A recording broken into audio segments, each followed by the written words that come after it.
Thank you very much, Greg, as always. And first of all, a very warm welcome to all of you here this morning to our 4th Congress of Business, COP26 here in SWG3. So I'd firstly like to give a huge thanks to Councillor Susan Aitken and Siobhan Haviland for setting the tone today with such clarity and ambition. It's so important that we have this level of leadership and alignment from both our city leadership and from national business leadership.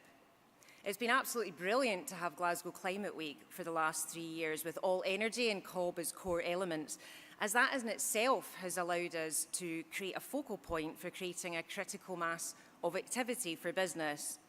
It's also really cleverly timed because it's first in the runway before London, New York and COP itself, and I'm sure we'll make even more of that in due course.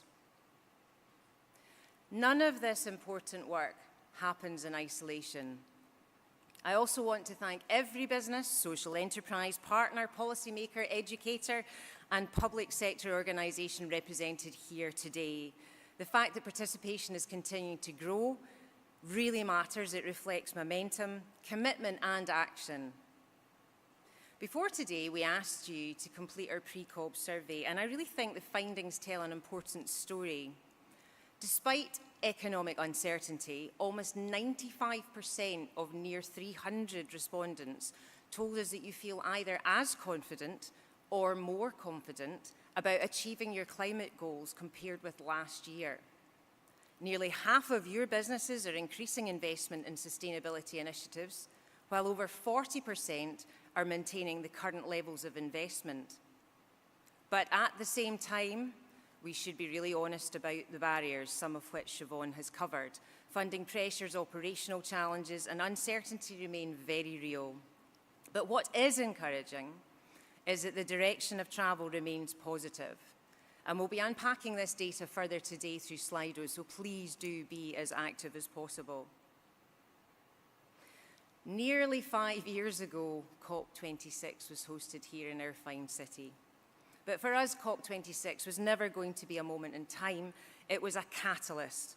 And the question we asked ourselves at Glasgow Chamber of Commerce was, how do we ensure Glasgow continues to extract opportunity, innovation and leadership from that moment long after the delegates and the cameras all disappear? Today, as we look ahead towards COP in Turkey, COP31, which is the next 5-year milestone, and where it has just been announced that resilient cities will now take centre stage, we are publishing a new report which captures some of that journey so far.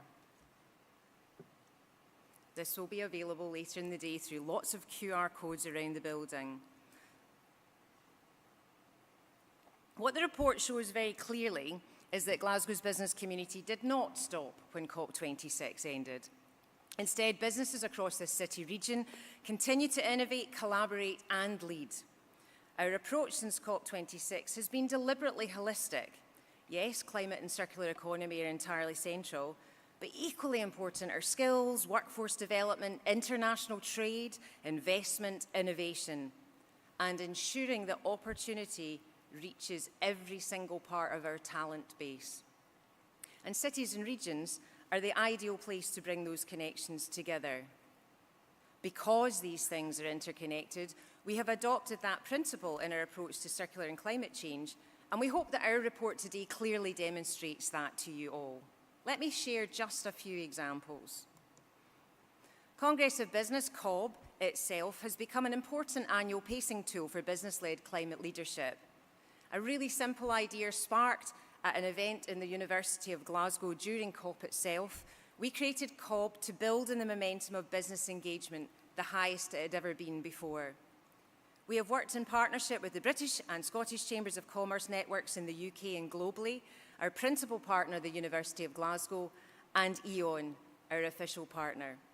Sincerest thanks to them for all their support to date, alongside Barclays, who have also been working closely with us for the last few years as part of Glasgow Climate Week. COB's connected Glasgow to wider global conversations whilst keeping a strong focus on practical business delivery. The scale of engagement has been significant. More than 1,450 attendees have engaged prior to today in our hybrid COB since the outset. COB's digital campaign has had far-reaching impact, generating over 7.5 million impressions since its launch. But what matters most is the quality of collaboration and the willingness of businesses to engage openly in both the challenges and the opportunities. And that, of course, is what today is all about. Another really important example is Step Up to Net Zero.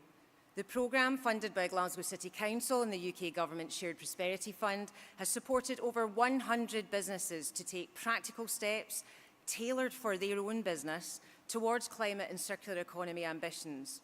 At the same time, it has created over 100 placements linked to green skills and future careers.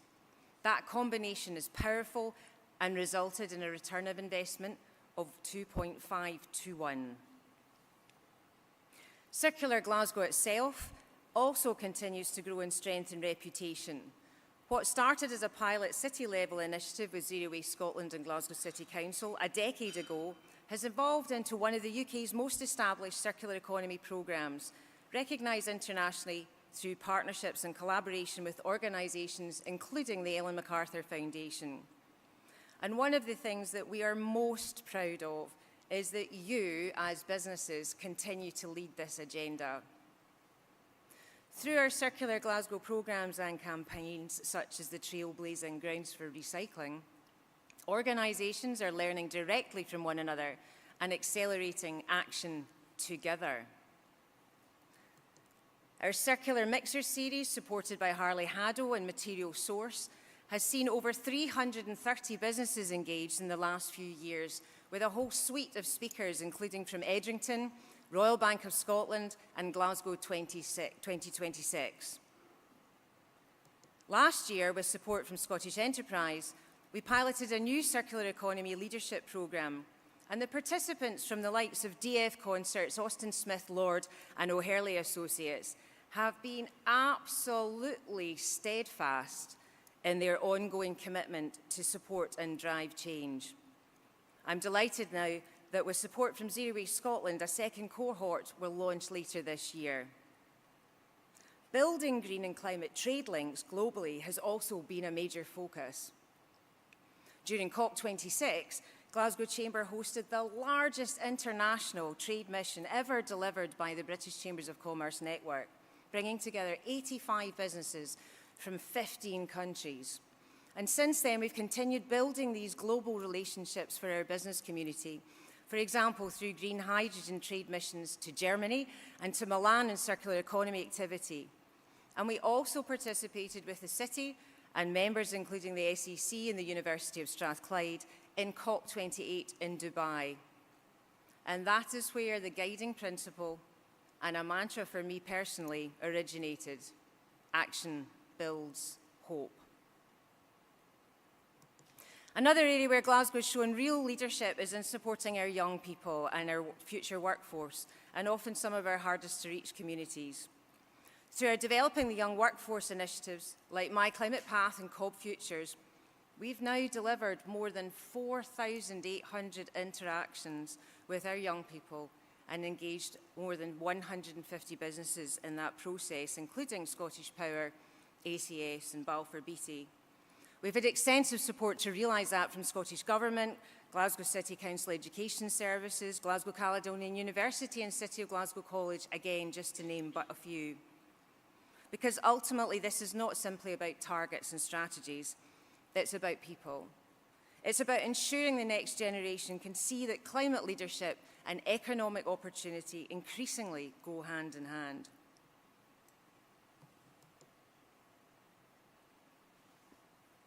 Of course, there is still much more to do, and the real question now is what happens in the next 5 years. How do we scale faster? How do we unlock greater investment? And how do we support more businesses to engage confidently? But I remain optimistic, because what I see across this city region is creativity, unparalleled determination and leadership, and increasingly businesses recognising that sustainability and circularity are not barriers to growth. They are drivers of resilience, innovation and long-term competitiveness. As many of you will know from COB last year, His Majesty the King's global private sector-led Sustainable Markets Initiative describes this transition to 2030 as the growth opportunity of our time. I genuinely believe that Glasgow is an opportunity to help demonstrate what that looks like at a city regional level, and we will be building on our affiliate partnership to do just that. So my message to you today is very simple. If you're already involved in this journey, thank you so much for your leadership and your willingness to collaborate. If you have not yet engaged, this is your invitation. Join our networks, participate in our emerging programmes such as the COB Continuum, engage with our trade missions and support our young people. Speak to the team today or get in touch with the link through the link in the report, which you'll be downloading later today. Because the scale of transformation it means we need all parts of our business community engaged. And the prize is significant. A stronger economy, a more resilient city, greater investment, better opportunities for future generations, and ultimately, a better future for our people, our economy, and our planet. Thank you.